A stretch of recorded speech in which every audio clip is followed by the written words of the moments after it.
Another beautiful day in the pawn shop. Everything's getting green around here. One of the awesome things about New Hampshire. About 3 months a year, it's great. The rest of the month, or the rest of the year, it seems to be pretty friggin' cold. So one thing I wanted to talk about for the shop was, I never really think about it, I guess, as a guy, but my wife said I should bring it up in a video. Basically, some of the myths about pawn shops. One good thing about Pawn Stars has been it's shown that it's not as seedy as a lot of people have always thought it was, but we still have a lot of women come in kind of looking very leery because they're afraid of somebody attacking them, I guess. I don't know, but it's like any other store. You know, we have tools and firearms and archery and things like that, but we also have a large jewelry case. I mean, we have clothes, we've got you know, some nice jackets. I don't know, I think it's something for everybody.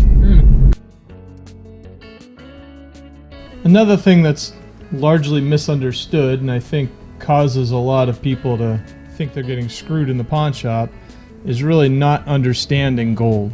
So if you don't understand the difference between 10 karat, 14 karat, and 18 karat, it's pretty easy to get confused. So 18 karat is realistically the highest you ever see in jewelry. 22 is super rare, and 24 karat is pure. So that's 100% gold is 24 karat, right? Most jewelry we see is 14 karat. So if somebody sees that gold is $1,700 an ounce, they may think that their ring is half an ounce. Probably not really half an ounce, but let's just say it is. So they say half an ounce, so my ring should be worth $850, right? Wrong.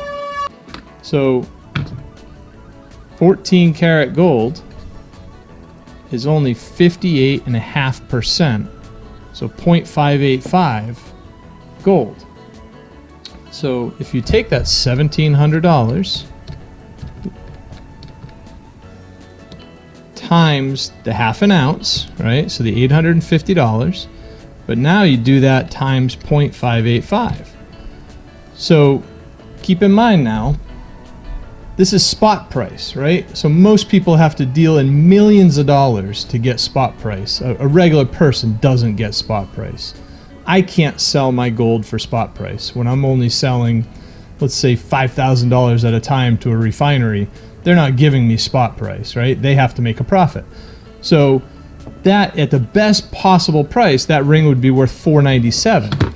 So if I tell them that, but they thought their ring was worth $850, of course they think they're getting screwed because they didn't understand that when they see gold listed on TV, it's not 24 karat gold. Their ring is probably 14 karat gold. So that can cause some animosity and some confusion as well. So just another thing to think about when you go get your jewelry valued at a pawn shop or any jewelry store, really. Clearly, 2/3 of our customers are still men, but there's plenty of good deals to be had for women as well. And you know, I don't know, I guess a lot of people think that it's you know, there's a bad connotation to going into a pawn shop, I guess, but a lot of people just looking for a good deal. And we have a lot of things that jewelry is a great example. I mean, we've had many rings that we've sold for a few $100s that had receipts from places like K Jewelers or Jared's or whatever for thousands of dollars. I mean, you get a crazy deal, and we're pricing it based on gold and then a little bit extra for diamonds or whatever stones are in the jewelry, so we could still make a good profit and people get a big deal versus jewelry stores. Another misconception is pricing. True, a lot of our customers, I mean, they already know what their stuff is worth. Some people are way off base. I mean, clearly if you bought a TV 4 years ago for $1,000, you know, electronics go down in value. So that TV is worth $100 now because you can buy a brand new one that's got better technology for $250 at Walmart. So you get people who are angry, who, you know, think their stuff is worth way more because they paid way more. That's not our fault. You know, the other thing is eBay.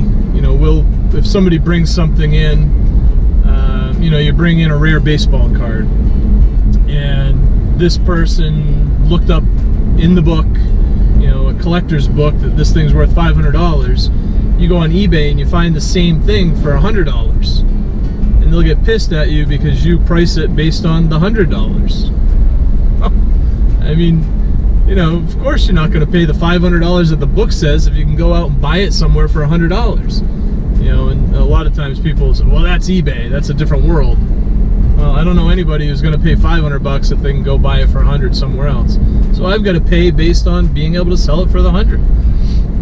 You know, so that's just a couple of things that I understand. People get angry. Sometimes they're angry because they overpaid, and, you know, I'm the one that has to tell them that. And then when it comes to like gold, I mean, gold, there is not a lot of markup because you can go anywhere online and see exactly what gold goes for. So, you know, if somebody brings in an ounce of gold and say today gold's at $1,750 an ounce, I mean, obviously I have to make a little bit of profit, but, you know, we're not going to pay $1,000 for it because they know it's worth $1,750. So, you know, you've got to pay fair value, or else you're going to lose the business somewhere else. So the thought that, you know, we're offering a quarter of what something's worth is crazy, and that seems to be what you see in all the movies. But again, like Pawn Stars has helped with that. We don't get any, you know, you see in Pawn Stars, they've got the Declaration of Independence coming in, you know, some super rare items that are worth hundreds of thousands of dollars.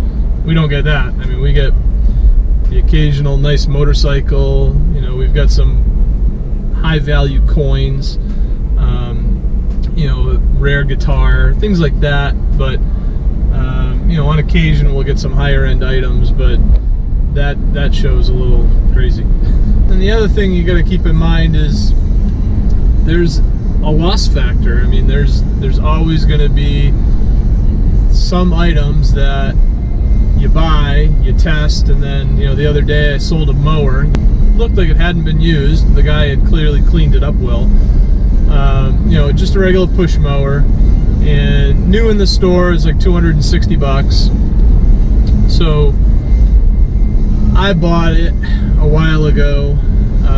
Actually, I probably did a loan on it, and, you know, about 2/3 of the people don't come back to pick up their stuff out of pawn, so then we can sell it after a few months.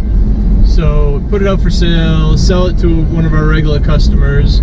He gets it home, the thing works for 5 minutes and then dies. I have no idea, but he's a pretty handy guy, so I trust him. So we'll give him a refund. You know, it's part of the business, unfortunately, but you have to factor in that unfortunately some people are getting rid of their stuff because it's crap and they're hiding something.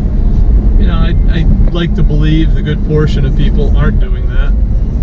Some people just need money. Some people get in a tough spot, and, you know, we have quite a few customers who, they're regulars. They'll come in, they'll pawn some necklace or jewelry or chainsaw or hunting rifle, you know, whatever they have of value. You know, and they'll buy it back with interest after a couple of months, and they'll do it somewhat regularly.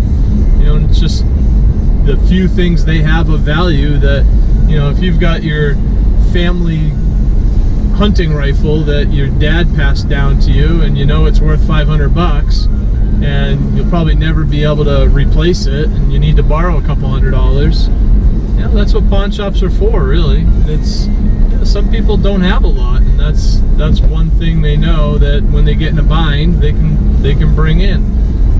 You know, for some people it's jewelry, for some people it's their motorcycle or their toys, you know, whatever that may be. I think pawn shops actually serve a purpose. You know, a lot of people look down on them, but there's a reason that we have a good business, because there's customers out there who either need our service or who like a bargain. All right, I had to turn it back on. I just got a Facebook message on the pawn shop website. Perfect example. So we have a Samsung Galaxy Note 10 Plus for sale. I think I have it listed on Facebook for $450. I just got a message from a lady who says she's got an iPhone 8, so a couple generations old, right? So an iPhone 8, she says, I paid $999 and I had to pay a $535 penalty to cancel my service. So what would you guess she's asking for, right? Because she told me in the end, so she has over $1,500 into this phone. Mind you, the fee she had to pay because she canceled her service early isn't my problem, but of course she's going to expect me to pay for it.